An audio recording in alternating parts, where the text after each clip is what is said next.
आप सभी को प्रेज द लॉर्ड।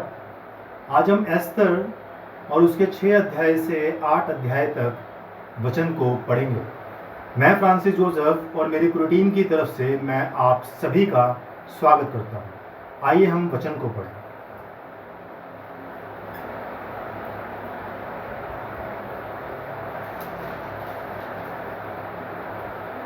एस्तर 6 से 8 अध्याय तक।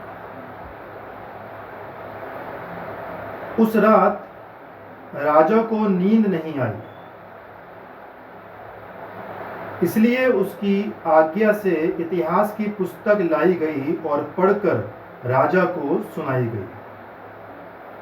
उसमें यह लिखा हुआ मिला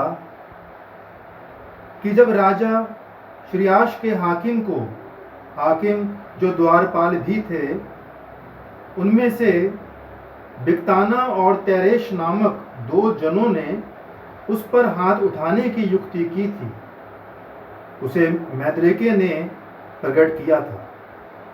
तब राजा ने पूछा, इसके बदले मुद्रेके की क्या प्रतिष्ठा और बड़ाई की गई?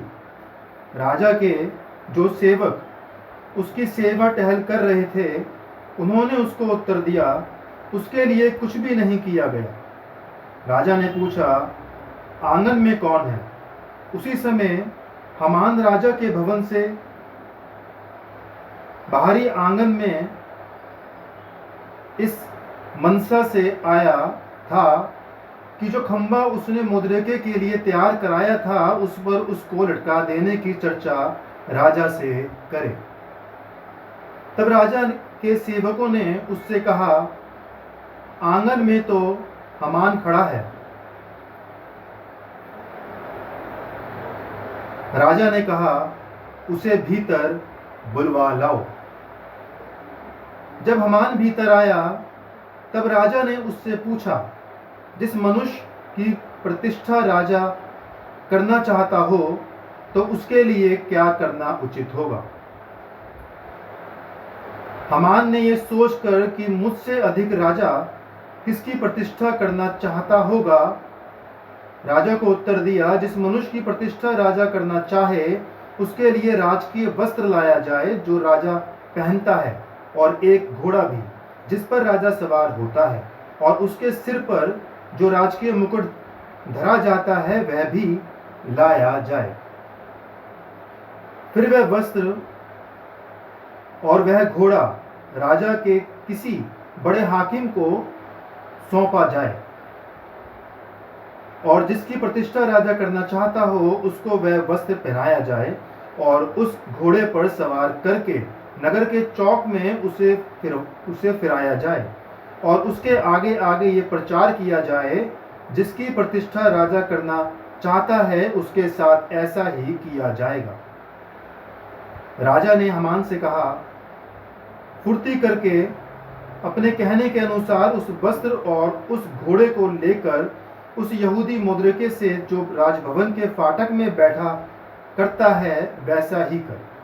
जैसा तूने कहा है, उसमें कुछ भी कमी होने ना पाए।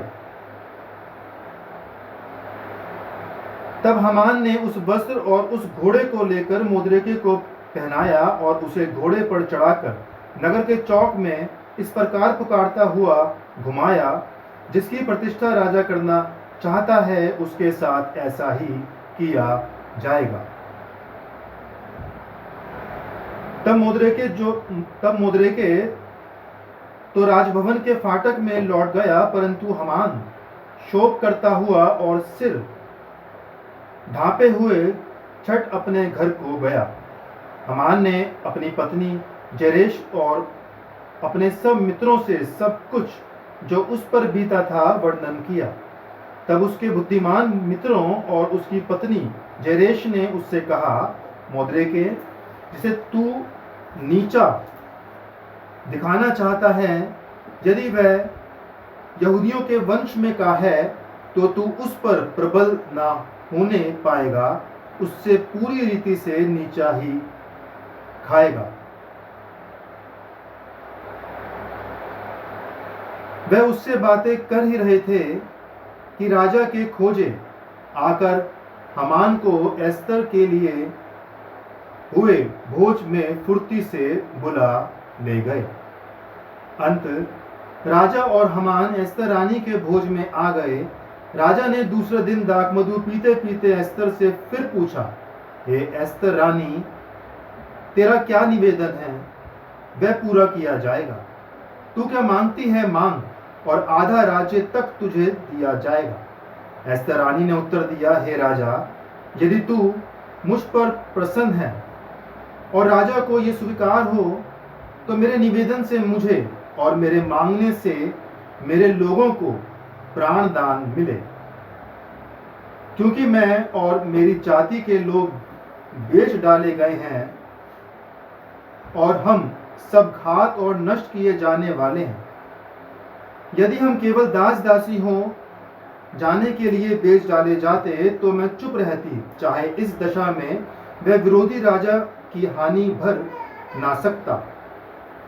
तब राजा श्रीयेश ने एस्तर रानी से पूछा, वह कौन है और कहाँ है जिसने ऐसा करने का निश्चय किया है? एस्तर ने उत्तर दिया, वह विरोधी और शत्रु यही दुष्ट हामान है। तब हामान राजा रानी के सामने भयभीत हो गया। राजा क्रोध से भरकर दाखमधु पीने से उठकर राजभवन की बारी में निकल गया, और हामान ये देख कर कि राजा ने मेरी हानि ठान ली होगी, एस्तर रानी से प्राणदान मांगने को खड़ा हुआ। जब राजा राजभवन की बारी से दाखमधु पीने के स्थान में लौट आया, तब क्या देखा कि हामान उसी चौक पर जिस पर एस्तर बैठी है झुक रहा है। उसी चौकी पर जिस पर एस्तर बैठी है झुक रहा है। और राजा ने कहा, क्या ये घड़ी में मेरे सामने ही रानी से बरबस करना चाहता है? राजा के मुंह से ये वचन निकला ही था कि सेवकों ने हामान का मुंह ढांप दिया। तब राजा के सामने उपस्थित रहने वाले खोजों में से हवरोना नामक एक ने राजा से कहा, हामान के यहाँ 50 हाथ ऊंचा फांसी का एक खंबा खड़ा है, जो उसके मदरके के लिए बनवाया है, जिसने राजा के हित की बात कही थी। राजा ने कहा, उसको उसी पर लटका दो। तब हामान उसी खंबे पर जो उसने मदरके के लिए तैयार कराया था लटका दिया गया। इस पर राजा का गुस्सा ठंडा पड़ गया। उसी दिन राजा श्रीयेश ने यहूदियों के विरोधी हामान का घर बार एस्तर रानी को दे दिया। मदरके राजा के सामने आया, क्योंकि एस्तर ने राजा को बुलाया था कि उससे उसका क्या नाता था। तब राजा ने अपनी वह अंगूठी जो उसने हामान से ले ली थी उतार कर मदरके को दे दी। एस्तर ने मदरके को हामान के घर बार पर अधिकारी नियुक्त कर दिया। फिर एस्तर दूसरी बार राजा से बोली और उसके पांव पर गिर आंसू बहाकर उससे गिड़गिड़ाकर विनती की कि अगागी हामान की बुराई और यहूदियों की हानि की उसकी युक्ति निष्फल की जाए। तब राजा ने एस्तर की और सोने का राजदंड बढ़ाया। तब राजा ने एस्तर की और सोने का राजदंड बढ़ाया। तब एस्तर उठकर राजा के सामने खड़ी हुई और कहने लगी, यदि राजा को स्वीकार हो और वह मुझसे प्रसन्न है और ये बात उसको ठीक जान पड़े और मैं भी उसको अच्छी लगती हूँ, तो जो चिट्ठियाँ हमदादा अगागी के पुत्र हामान ने राजा के सब प्रांतों के यहूदियों को नष्ट करने की युक्ति करके लिखाई थी, उनको पलटने के लिए लिखा जाए, क्योंकि मैं अपने जाति के लोगों पर पकड़ने वाली उस विपत्ति को किस रीति से देख सकूंगी, मैं अपने भाइयों के विनाश को कैसे देख सकूंगी। तब राजा श्रीयेश ने एस्तर रानी से और मदरके यहूदी से कहा, मैं हामान का घर बार तो एस्तर को दे चुका हूँ और वह फांसी के खंबे पर लटका दिया गया है, इसीलिए कि उसने यहूदियों पर हाथ उठाया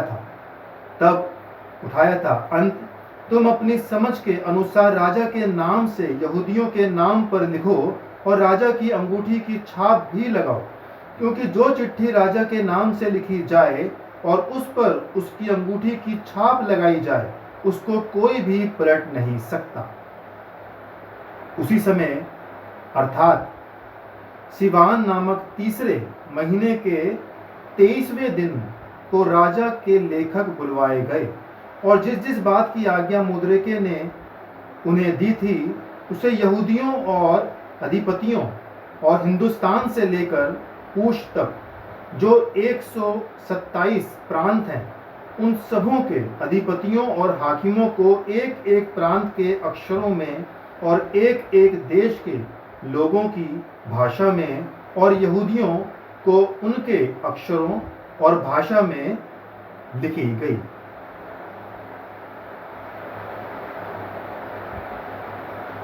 मुद्रिके ने राजा श्रेष्ठ के नाम से चिट्ठियां लिखाकर और उन पर राजा की अंगूठी की छाप लगाकर वेग चलने वाले सरकारी घोड़ों, खच्चरों, ऊंटों और सारनियों पर सवार हरकारों के हाथ भेज दी। इन चिट्ठियों में सब नगरों के यहूदियों को राजा की ओर से अनुमति दी गई कि वे इकट्ठे हों और अपना अपना प्राण बचाने के लिए तैयार होकर जिस जाति या प्रांत के लोग अन्याय करके उनको या उनकी स्त्रियों को, बाल बच्चों को दुख देना चाहें, उनको घात और नष्ट करें और उनकी धन संपत्ति लूट लें। और ये राजा श्रेष्ठ के सब प्रांतों में एक ही दिन में किया जाए, अर्थात आदर नामक 12वें महीने के 13वें दिन को। इस आज्ञा के लेख की नकलें समस्त प्रांतों में सब देशों के लोगों के पास खुली हुई भेजी गई, ताकि यहूदी उस दिन अपने शत्रुओं से बदला लेने को तैयार रहे। अंत हरकारे वे चलने वाले सरकारी घोड़ों पर सवार होकर राजा की आज्ञा से फुर्ती करके जल्दी चले गए और ये आज्ञा शूशन राजगढ़ में दी गई थी। तब मुद्रिके नीले और श्वेत रंग के राजकीय वस्त्र पहने और सिर पर सोने का बड़ा मुकुट धरे हुए और सूक्ष्म सन और बैंगनी रंग का बागा पहने हुए राजा के सम्मुख से निकला और शूशन नगर के लोग आनंद के मारे ललकार उठे। यहूदियों को आनंद और हर्ष हुआ और उनकी बड़ी प्रतिष्ठा हुई और जिस जिस प्रांत और जिस जिस नगर में जहाँ कहीं राजा की आज्ञा और नियम पहुँचे, वहाँ वहाँ यहूदियों को आनंद और हर्ष हुआ और उन्होंने भोज करके उस दिन को खुशी का दिन माना।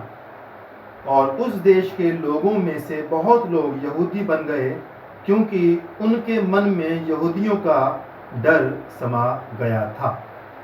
परमेश्वर अपने वचन के पढ़े और उसके सुने जाने पर अपनी बहुतायत से आशीष दे। आमीन। प्रभु प्रधान परमेश्वर का अनुग्रह हम सब पर बना रहे और परमेश्वर की आशीष हम सब पर सदा और सर्वदा बनी रहे। आप सभी को प्रेज़ द लॉर्ड।